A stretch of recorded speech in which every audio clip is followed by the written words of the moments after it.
엄마, 이거 용돈이에요. 봉투가 테이블 위로 툭 떨어졌을 때 그 소리가 내 가슴을 찢어 놓았습니다. 마치 무언가 끊어지는 소리 같았어요.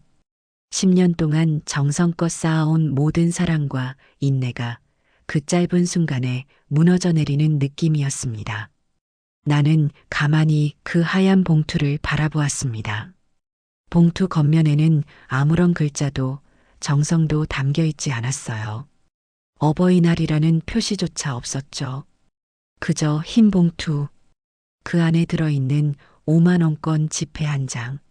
손도 대고 싶지 않았습니다. 고마워. 짧게 말했지만 내 목소리가 떨리고 있다는 걸 며느리 혜진은 알아챘을까요? 아마 그녀에게는 중요하지 않은 일이었겠죠. 혜진은 이미 현관문을 향해 걸어가고 있었으니까요. 고급스러운 캐리어를 끌며 화려한 명품 가방을 어깨에 맨 채로. 이번에 열흘 정도 하와이 다녀올게요. 엄마도 아시죠? 장모님이랑 같이 가기로 한 거. 본격 사연 시작 전 구독과 좋아요 눌러주시면 사연을 만드는데 큰 선물이 됩니다. 나는 무언가 말하려다 그만두었습니다. 어제까지만 해도 아들 민호의 카드 청구서를 정리해주던 기억이 스쳐 지나갔어요. 하와이 왕복 항공권 2장, 5성급 호텔 예약. 모두 민호의 카드로 결제된 내역들. 며느리와 그녀의 어머니를 위한 호화 여행이었죠. 그런데 어버이날 나에게는 5만 원. 봉투를 손에 쥐자 눈물이 왈칵 쏟아질 것 같았습니다. 하지만 눈물은 참았습니다. 나는 이제 82, 한평생 눈물 보이지 않고 살아온 여자였으니까요. 그런데 가슴 속에서는 이상한 감정이 끓어오르고 있었습니다. 분노? 아니면 결심? 창밖을 보니 봄날의 햇살이 눈부셨습니다. 새로운 시작을 알리는 계절이었죠.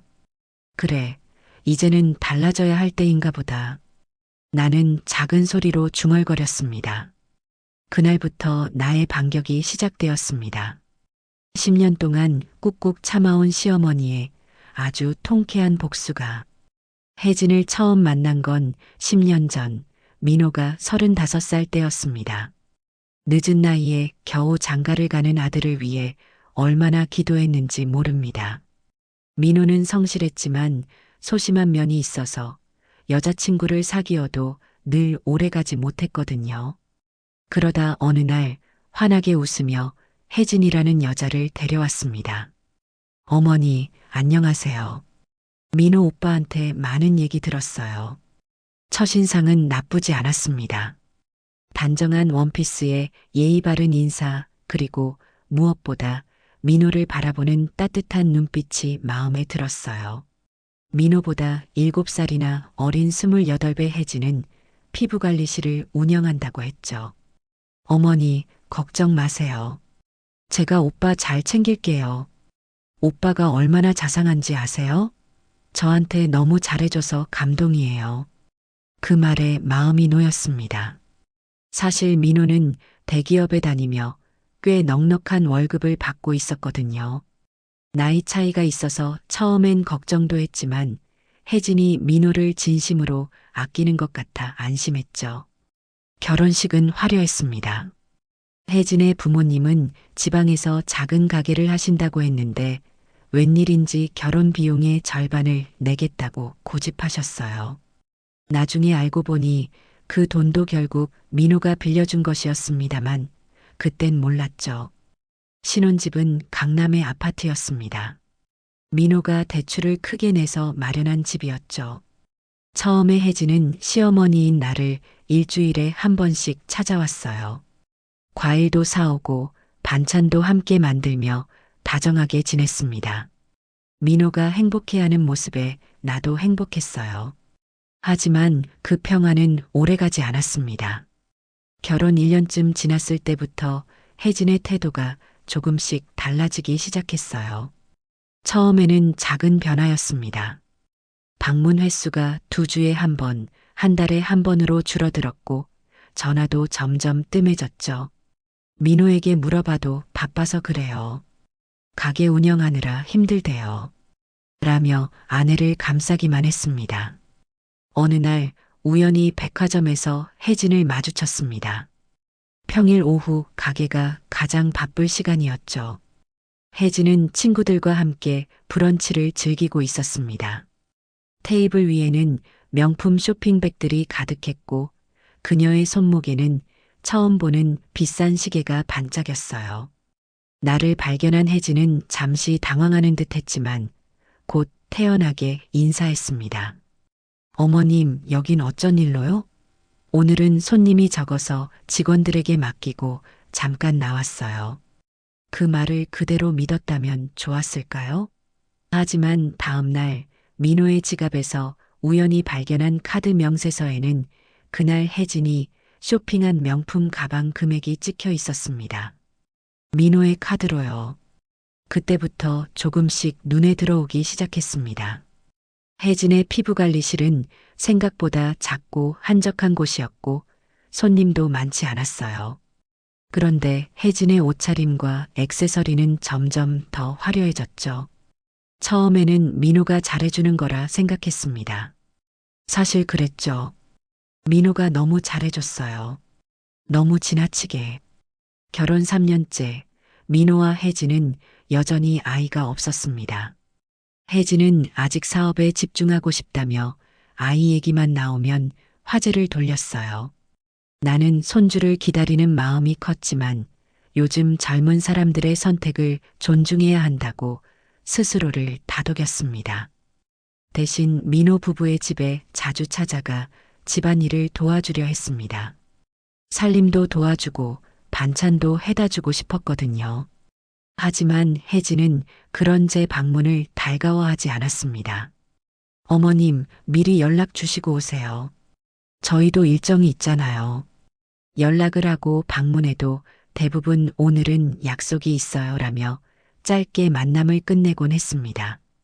점점 민호의 집은 내게 낯선 공간이 되어갔어요. 그러던 어느 날 민호가 갑자기 저를 찾아왔습니다. 얼굴이 어둡고 지쳐 보였어요. 엄마, 혹시 돈이 좀 있어요? 대출이자를 못 내서 집이 경매 넘어갈지도 모르겠어요. 그 말에 가슴이 철렁 내려앉았습니다. 알고 보니 민호는 결혼 이후로 계속 빚이 늘어나고 있었어요. 혜진의 사업에 투자한다며 대출을 추가로 받았고 생활비와 혜진의 쇼핑 비용까지 모두 민호가 감당하고 있었던 겁니다. 그래도 혜진이 가게는 잘 되고 있잖아. 그 수입은 민호가 씁쓸하게 웃었습니다. 혜진이 가게는 벌이가 시원찮아요. 게다가 번 돈은 모두 혜진이 부모님께 보내고 있대요. 혜진이 동생 유학비랑 집 리모델링 하는데 돈이 많이 든다고. 그날 저는 제가 모아둔 노후자금 3천만 원을 민호에게 건넸습니다. 내 아들이 길바닥에 나앉게 할 수는 없었으니까요.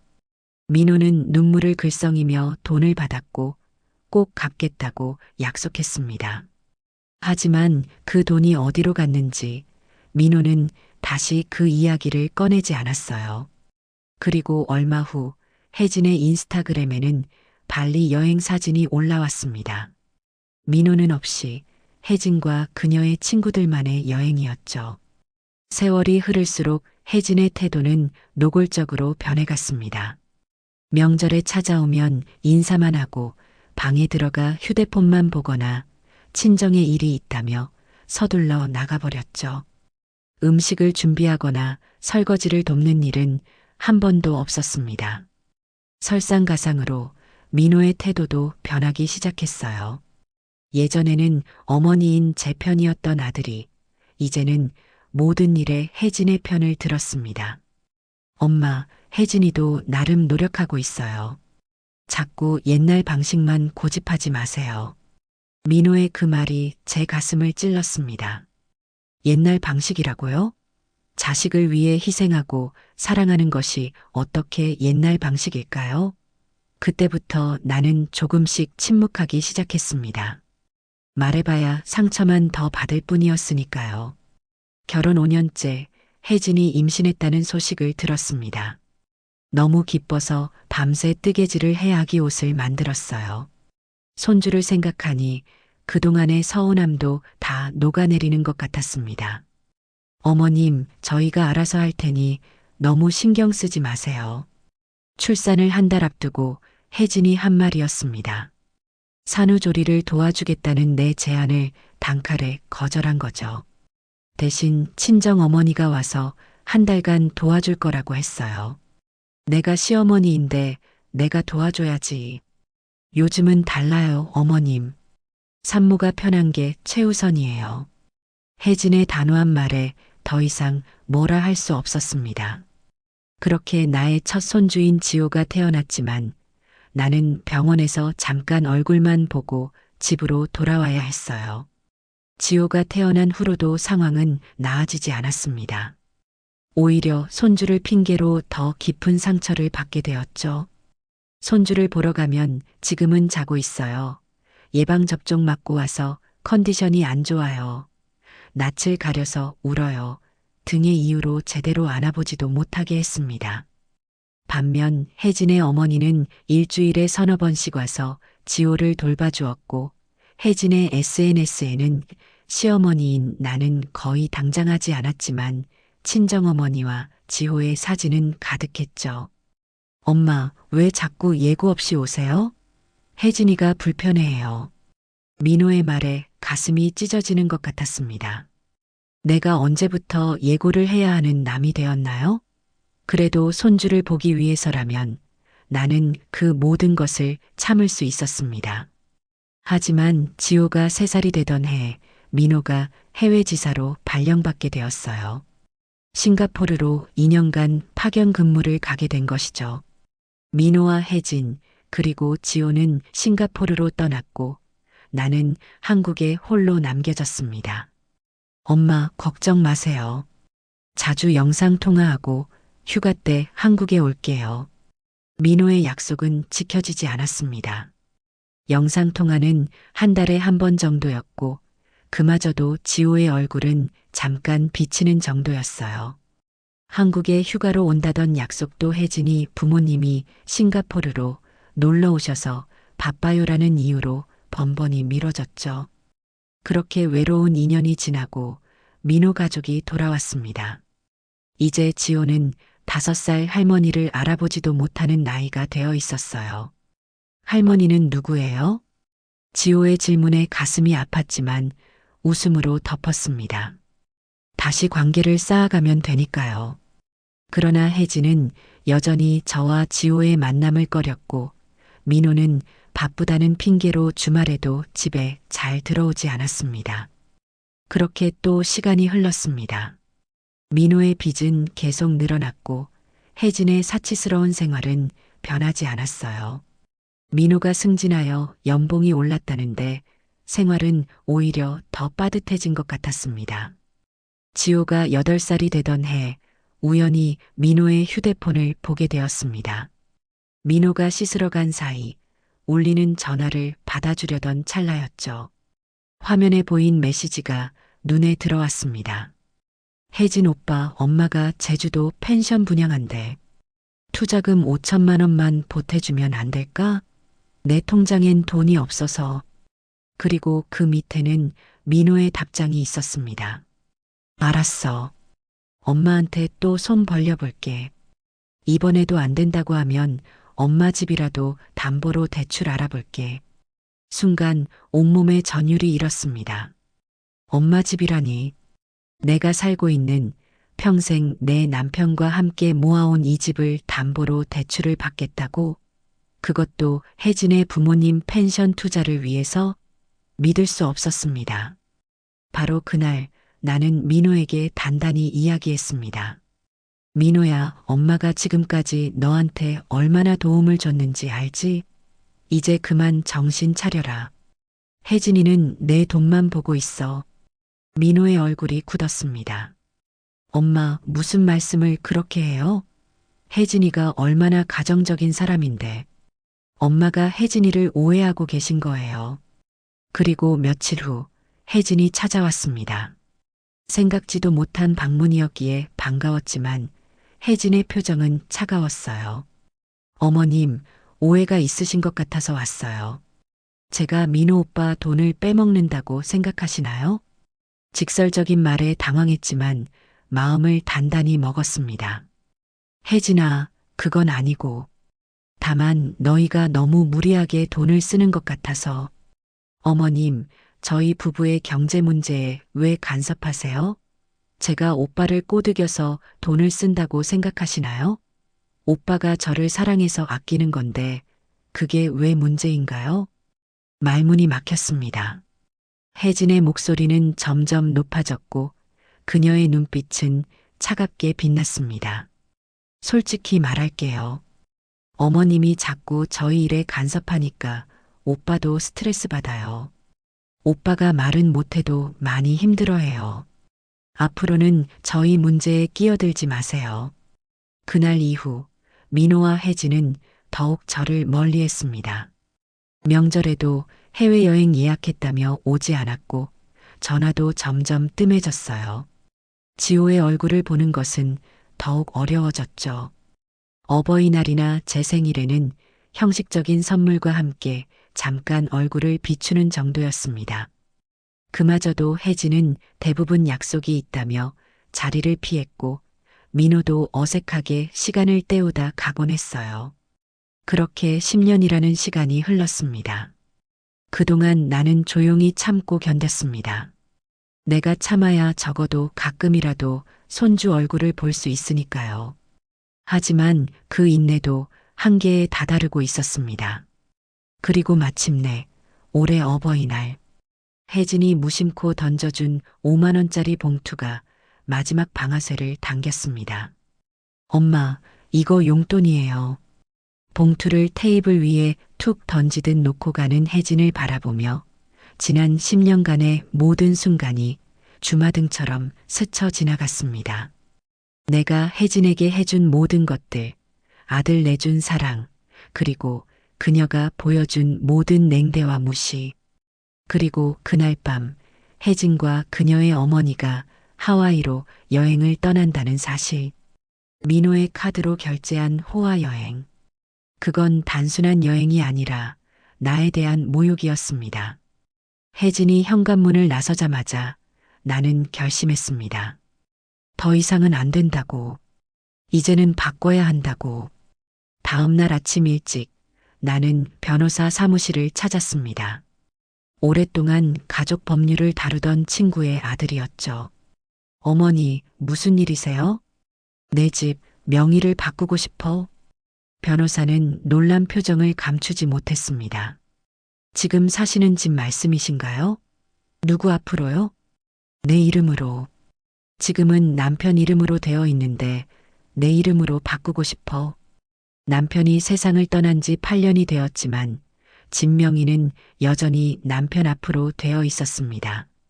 상속 절차를 밟지 않았던 거죠. 법적으로는 민호와 제가 공동 상속인이었습니다.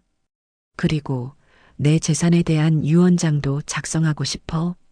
그날 나는 집명의 변경 절차를 시작했고 구체적인 유언장을 작성했습니다. 내 재산의 대부분을 지역 양로원에 기부하고 손주 지호에게는 성인이 된 후 받을 수 있는 작은 신탁을 설정했어요. 민호와 혜진에게는 아무것도 남기지 않기로 했습니다. 변호사는 걱정스러운 얼굴로 물었습니다. 어머니, 아드님과 상의하셨나요? 아니, 아직. 하지만 곧 알게 될 거야. 집으로 돌아온 나는 오랜만에 마음이 편안했습니다. 마치 무거운 짐을 내려놓은 것 같았어요. 다음으로 할 일은 은행이었습니다. 평생 아껴 모은 돈과 남편의 퇴직금으로 만든 적금 통장. 민호를 위해 남겨두려 했던 그 돈을 모두 제 단독 명의의 세 계좌로 옮겼습니다. 그동안 민호에게 빌려준 돈도 모두 문서로 정리했고요. 하지만 가장 중요한 것은 따로 있었습니다. 바로 마음가짐의 변화였죠. 혜진이 하와이에서 돌아온 날 나는 민호의 집을 찾았습니다. 오랜만에 불청객이었죠. 현관문을 열고 놀라는 혜진을 보며 담담하게 말했습니다. 혜진아, 잠깐 이야기 좀 하자. 거실에 앉은 우리 셋. 민호는 어색한 표정으로 시계만 바라보고 있었고, 혜진은 휴대폰을 만지작거리며 관심 없는 듯 행동했습니다. 민호야, 엄마가 중요한 결정을 몇 가지 했어. 먼저, 집 명의를 엄마 이름으로 바꿨어. 민호의 눈이 커졌습니다. 네, 왜요? 갑자기 무슨. 그리고 내 통장도 모두 정리했어. 내게 빌려준 돈도 다 문서로 만들었고, 혜진이 휴대폰을 내려놓았습니다. 이제야 대화에 관심을 보이는 눈치였죠. 어머니, 무슨 말씀을 하시는 거예요? 돈을 빌려주셨다니요? 민호가 당황한 듯 혜진을 바라보았습니다. 혜진아, 그거는 내 남편이 지난 10년간 엄마한테 총 8천만 원을 빌려갔어. 처음 3천만 원은 너희 집 대출이자 낸다고 했고, 그 다음은 내 가게 확장한다고, 또 그 다음은. 혜진의 얼굴이 하얗게 변했습니다. 그녀는 눈을 깜빡이며 민호를 쳐다보았어요. 오빠, 이게 무슨 소리예요? 시어머니한테 돈을 빌렸다고요? 민호는 고개를 푹 숙인 채 대답하지 못했습니다. 아마 그동안 혜진에게는 다른 핑계를 대고 저에게 돈을 빌렸던 모양이었죠. 그리고 혜진아, 내가 왜 이런 결정을 했는지 알아? 어버이날 내가 던져준 5만 원짜리 봉투 때문이야. 5만 원이 적었나요?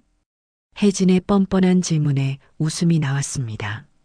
돈의 액수가 문제가 아니었는데, 금액이 문제가 아니라 내 마음이 문제야.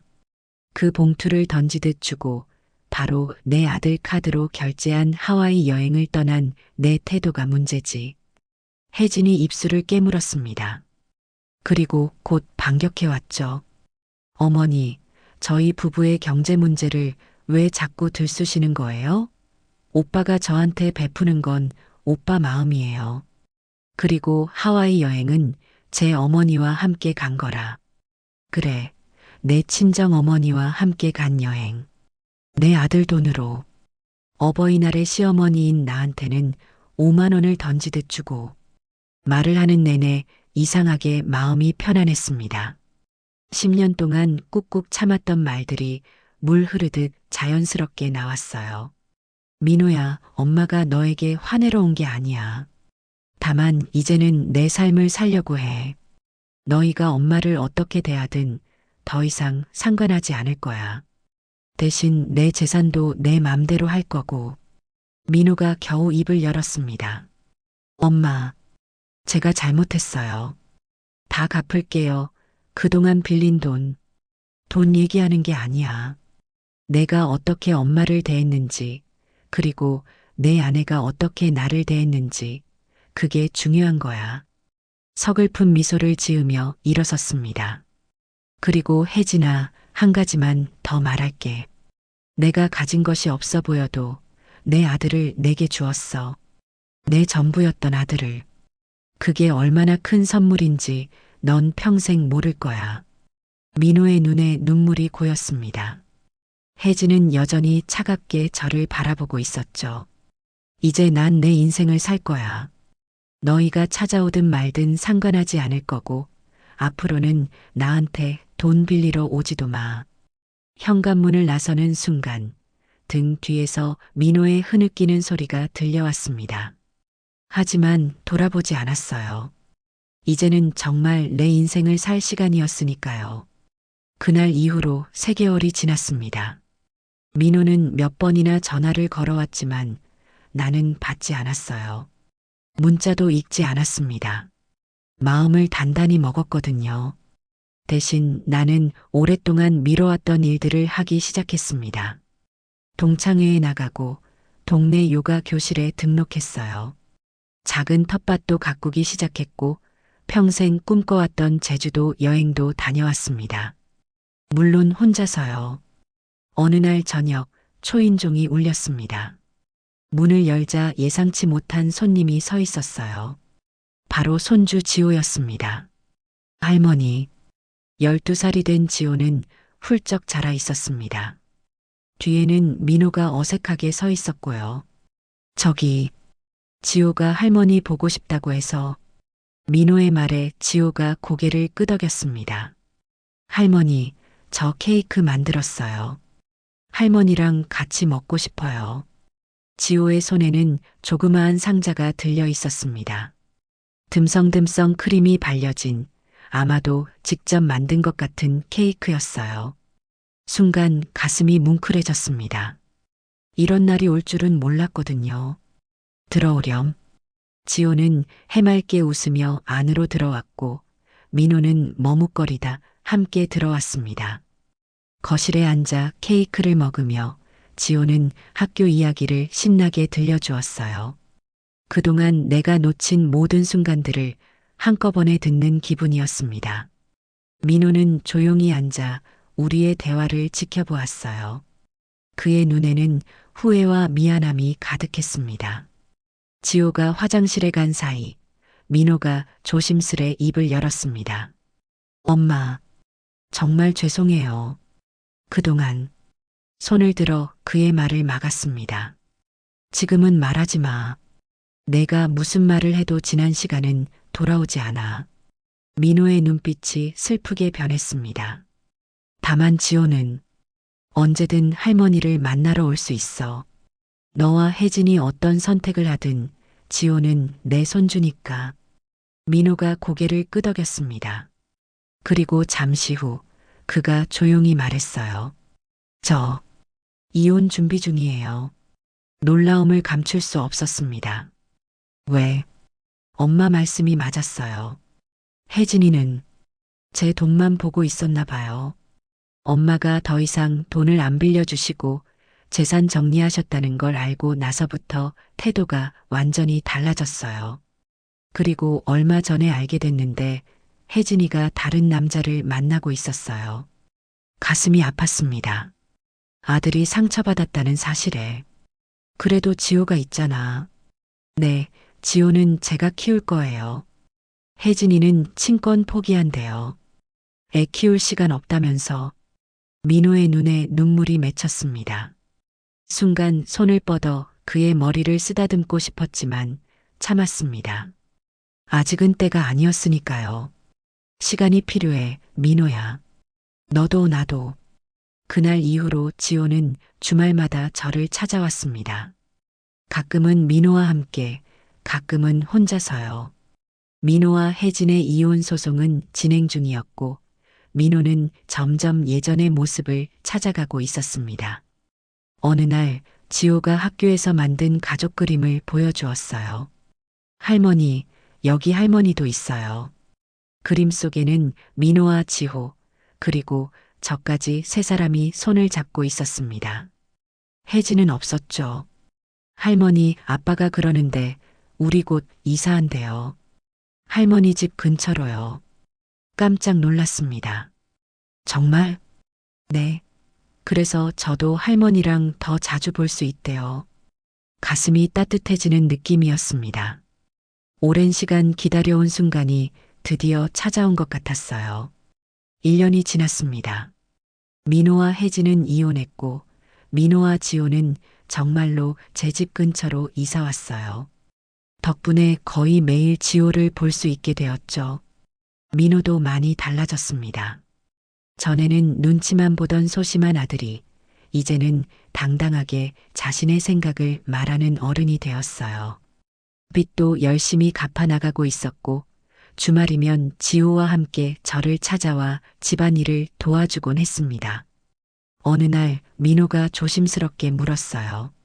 엄마, 그때 말씀하신 유언장은 아직 유효한가요? 살짝 웃으며 대답했습니다. 왜? 걱정되니? 민호가 얼굴을 붉히며 고개를 저었습니다. 아니요, 그냥 엄마 재산은 엄마 맘대로 하셔야죠. 다만 지호학 자금은 제가 책임질 테니 걱정 마세요. 가슴이 뭉클했습니다. 이제야 제대로 된 어른이 된 아들의 모습이 자랑스러웠어요.